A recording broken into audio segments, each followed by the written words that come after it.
dreary, while I pondered, weak and weary, over many a quaint and curious volume of forgotten lore. While I nodded, nearly napping, suddenly there came a tapping. As someone of gently rapping at my chamber door, 'tis of a visitor, I muttered, tapping at my chamber door. Only this and nothing more. How distinctly I remember, it was in the bleak December, and each separate dying ember wrought its ghost upon the floor. Eagerly I wished the morrow, vainly I had sought to borrow.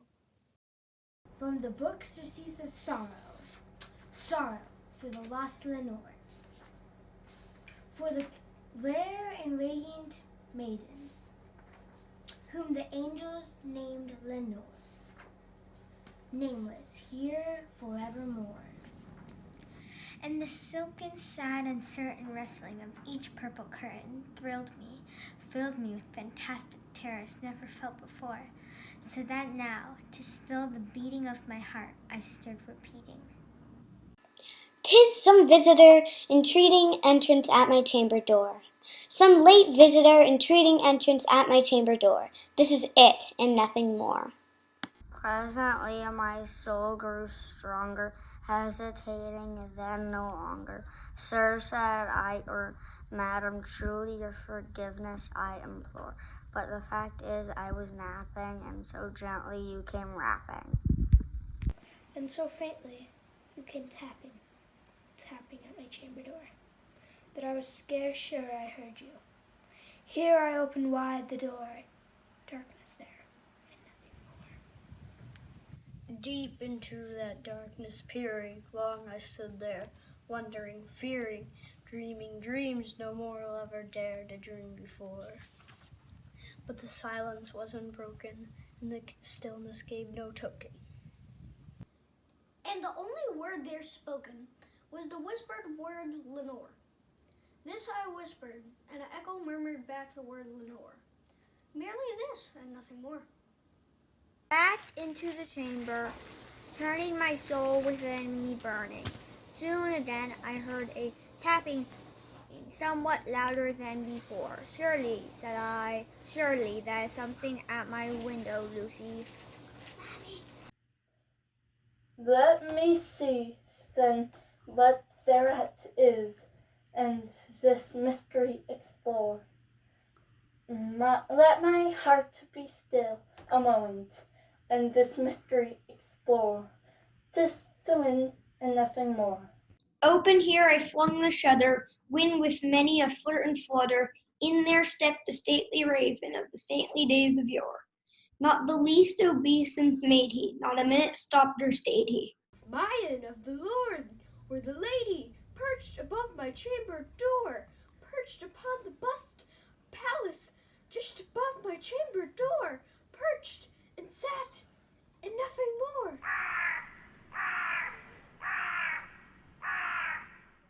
Then this ebony bird beguiling my sad fancy into smiling, by the grave and stern decorum of the countenance it wore. Though thy crest be shorn and shaven, thou, I said, art sure no craven. Ghastly, grim, and ancient raven wandering from the nightly shore, tell me what thy lord name is on the night's plutonium shore. Quoth the raven nevermore. Much I marveled this ungainly fowl, to hear discourse so plainly, though its answer little meaning, little relevancy bore. For we cannot help agreeing that no living human being Ever yet was blessed with seeing bird above his chamber door, bird or beast upon the sculpted bust above his chamber door, with such a name as nevermore. But the raven, sitting lonely on the placid bust, spoke only that one word, as if his soul in that one word he did outpour. Nothing further than he uttered, not a feather. Then he fluttered. As I scarcely more than muttered, other friends have flown before. On the morrow he will leave me, as my hopes have flown before. Then the bird said nevermore. Startled at the stillness, broken by reply, so aptly spoken, doubtless, said I. What utters is his only stock and store, caught from some unhappy master whom unmerciful disaster followed fast and followed faster, till his songs went burden bore, till the dirges of his hope that melancholy burden bore, of never, nevermore.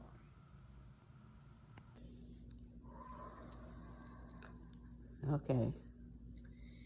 The raven still beguiling, all my fancy into smiling. Straight I wheeled a cushioned seat in front of bird, bust, and door. Then upon the velvet sinking, I betook myself to linking. Fancy unto fancy, thinking what this ominous bird of yore, what a ungainly, ghastly gaunt of and ominous bird of yore, meant to be croaking nevermore. This I sat, engaged in guessing, but no syllable expressing, to the fowl whose fiery eyes now burned into my bosom's core. This and more I sat divining, with my head at ease reclining. On the cushion's velvet lining that the lamplight gloated over, but whose velvet lining with the lamplight gloating over, she shall press nevermore. Then methought the air grew denser, perfumed by an unseen censer, swung by seraphim, whose footfalls tinkled on the tufted floor. Wretch, I cried, thy God hath lent thee, by these angels he hath sent thee. Respite, respite, and nepenthe, from thy memories of Lenore, quaff, oh quaff, this kind nepenthe, and forget this lost Lenore, quoth the raven nevermore. Prophet, said I, thing of evil, prophet still if bird or devil, whether tempter sent or whether tempest tossed thee here ashore, desolate yet all undaunted, on this desert land enchanted. On this home by horror hunted, tell me, truly I implore, is there balm in Gilead?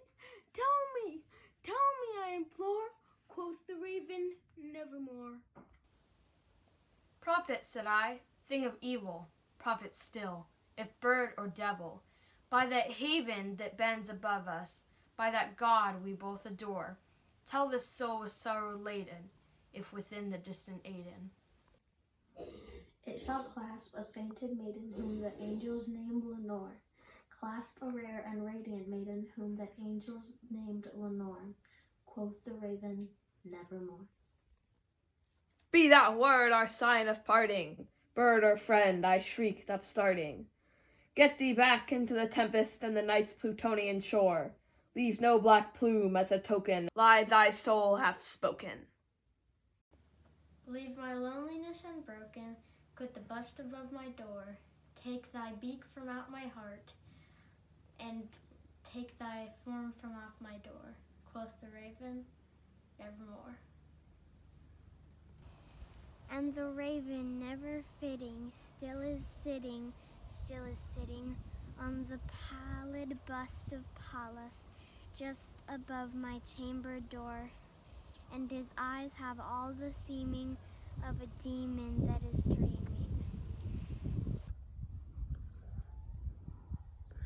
And the lamplight o'er him streaming throws his shadow on the floor, and my soul from out that shadow that lies floating on the floor shall be lifted nevermore.